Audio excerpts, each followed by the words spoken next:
ભાવનગરની અંદર નકલી પોલીસનો મામલો સામે આવ્યો। પ્રાપ્ત થતી માહિતી મુજબ ભાવનગરની અંદર વડવામાં આવેલ ગોસિયા મસ્જિદ પાસે રાત્રે 1 વાગ્યાના અરસામાં એક સફેદ કલરની 4 વ્હીલ કાર જેનો નંબર GJ3BZ3612 હોય અને તેમણે ત્યાં રહેલ લોકોને પોતાની ઓળખ, હું પોલીસ છું અને ડી ડિવિઝનમાં નોકરી કરું છું તેવું કહ્યું અને ત્યાં રહેલ લોકો જે આવનાર સમયમાં તહેવારને લઈને ડેકોરેશન કરતા હોય અને કહેલ કે આ કામ બંધ કરો, ત્યાં રહેલ લોકોને ગાળો આપી અને એ બોલેરો કારમાં 3 વ્યક્તિઓ હતા અને તેમાં આગળ પોલીસ લખેલી પ્લેટ પણ હતી અને ત્યાં રહેલા લોકોને તેની પર શંકા જતા આજુબાજુના લોકો ભેગા થઈ ગયા હતા। ત્યારે આ 4 વ્હીલ લઈને 3 ઈસમો વડવા ચબુતરા તરફ નાસી છૂટ્યા અને આગળ જતાં કોઈ કારણોસર આ 4 વ્હીલ ઊભી રહી ગઈ અને પોલીસ પણ તુરંત આવી ગઈ। ત્યારે આ ઈસમોને પોતાનું નામ પૂછતા તેમણે પોતાનું નામ મયુરસિંહ હંસરાજસિંહ જાડેજા જે પ્રાઇવેટ નોકરી કરે છે અને તેમણે કેફી પીણું પીધું હોય તેવી હાલતમાં હતો અને તેની સાથે રહેલ બીજાનું નામ શક્તિસિંહ અને જયજીતસિંહ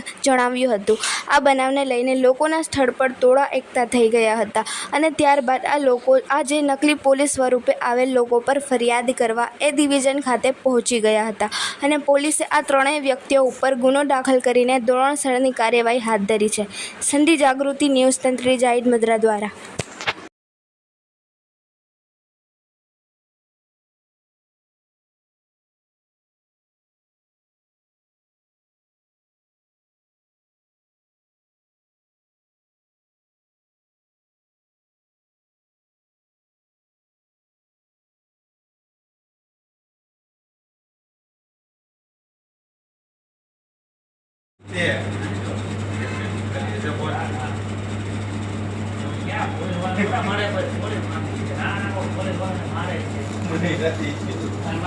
તમારા ડિવિઝનમાં બોલી